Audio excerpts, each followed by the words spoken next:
not really sure about this. I mean, can you really have a top 5 planes?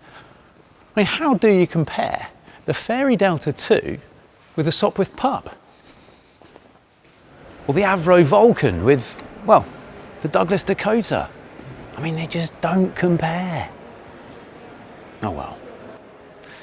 I'm Rob Bell, and this is the Institution of Mechanical Engineers' top 5 aircraft at the Royal Air Force Museum, Cosford. 5 amazing planes and 5 examples of outstanding engineering.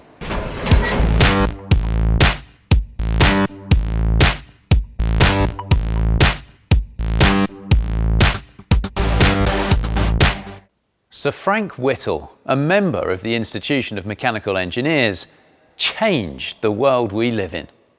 Now, many engineers start with a piece of technology and try and make it into something that people need.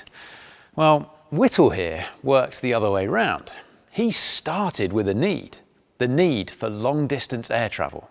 He saw that this would require an aircraft that could fly at high altitudes, where the thin air would give less drag. And he understood that that would mean a completely new type of engine, one that didn't have a propeller. Whittle never set out to invent the jet engine. That was just the logical consequence of the challenge he set himself.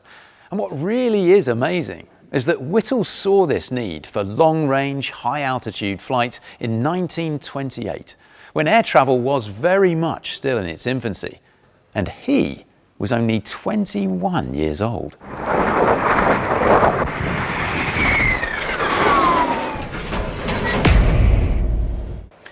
In at number 5 on our list is the first to combine Whittle's engine with an advanced aerodynamic design, the Soviet MiG-15. Now, the Russians had based their jet engines on German designs without much success. But luckily for them, in 1946, the British agreed to sell some Rolls-Royce Nene engines as a gesture of goodwill. The Russians took those engines, dissected them, analysed and copied them, or what we call reverse engineering, and they were fitted into the MiG-15. Now, this is one of the first production aircraft with swept wings. And you can see it here, look. Now, this design feature was the result of extensive German wind tunnel work, and it gives a reduced drag as the aircraft approaches the speed of sound. Basically, this design feature helps the plane fly faster. The MiG-15 saw service in the Korean War, where its high performance came as a shock to the Western powers. Well, there you have it, the MiG-15, our number 5 aircraft. The excellent product of Soviet engineering, British engine technology, and German aerodynamic know-how.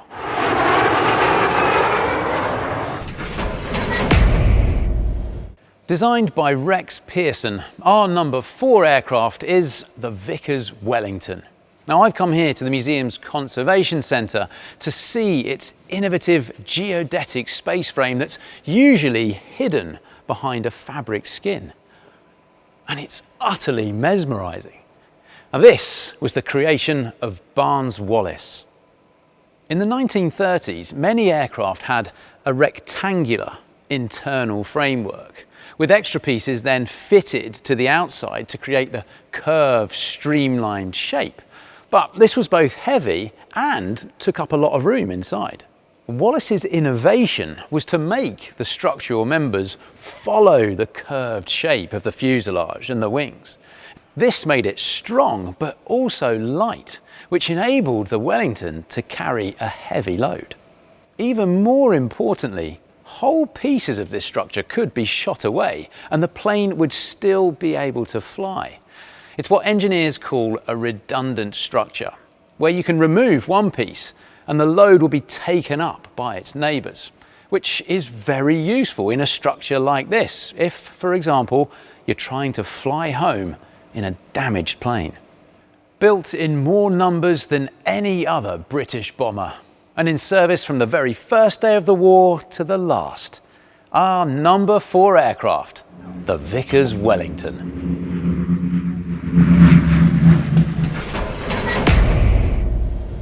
What makes a great piece of engineering?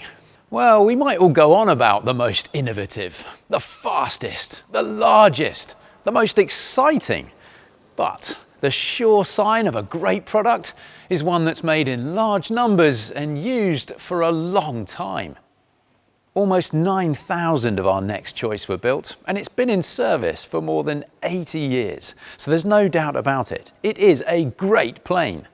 Our number 3 aircraft is the de Havilland DH-82 Tiger Moth. The secret to the Moth's success is simplicity of design. That meant it was cheap to buy and cheap to run. The engine and airframe needing very little maintenance. This was a dependable, reliable workhorse.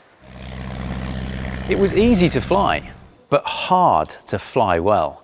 Perfect characteristics for a trainer aircraft, allowing novice pilots to safely develop their skills. The Tiger Moth first flew in 1931 and stayed in production until 1945. And it wasn't just a trainer. Early in the war, it was used to hunt U-boats. Now, there's a design feature of this aircraft that I particularly enjoy, and it's tucked away behind here. It's the engine, which is upside down, unusually. And you can see that you've got its cylinders down here beneath the crankshaft. Now, the propeller is connected directly to the crankshaft, which is another example of this simple design. With fewer parts, there are fewer things that could go wrong. And this arrangement gave a high propeller position, keeping it away from the ground, and a low engine, which gives the pilot better visibility. Concorde no longer flies. The SR-71 Blackbird no longer flies, but there are still more than 250 Moths earning their keep around the world. And that's why this is our number 3 choice, the DH-82 Tiger Moth.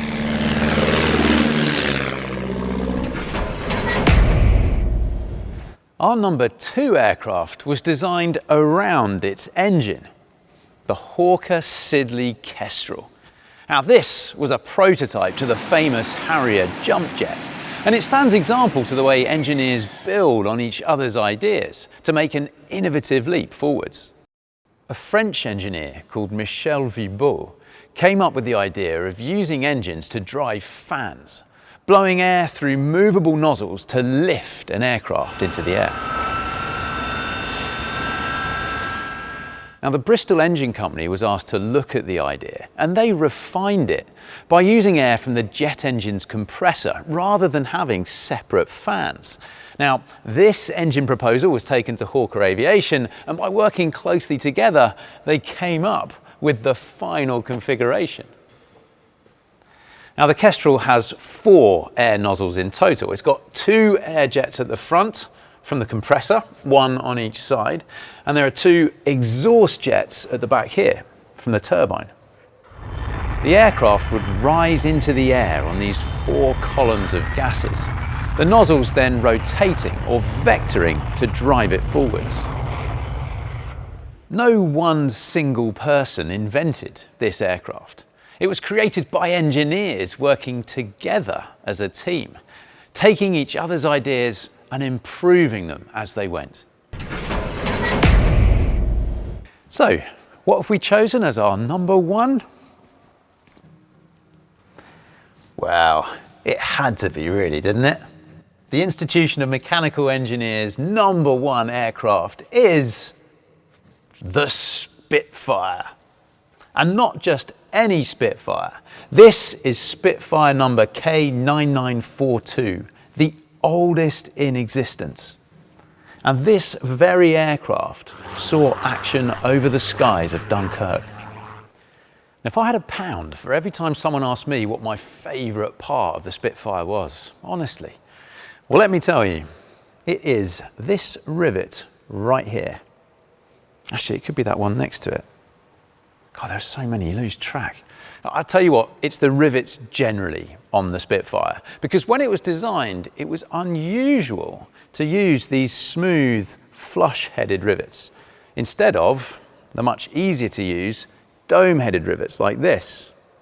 And that's because these flush rivets gave the lowest possible drag and thus the highest possible speed. That tiny design detail added an astonishing 22 miles per hour to the aircraft's speed. And this was proven by testing the aircraft with split peas glued over the top of the flush rivets. And whilst you're asking, my second favourite feature of the Spitfire is this fillet, where the wing joins the fuselage. And these were also added to help reduce drag. And like so much with this aircraft, it just goes to show that what looks and feels right generally tends to work right as well. Supermarine Spitfire K9942, number 1 in the Institution of Mechanical Engineers' top 5 aircraft at the RAF Museum, Cosford.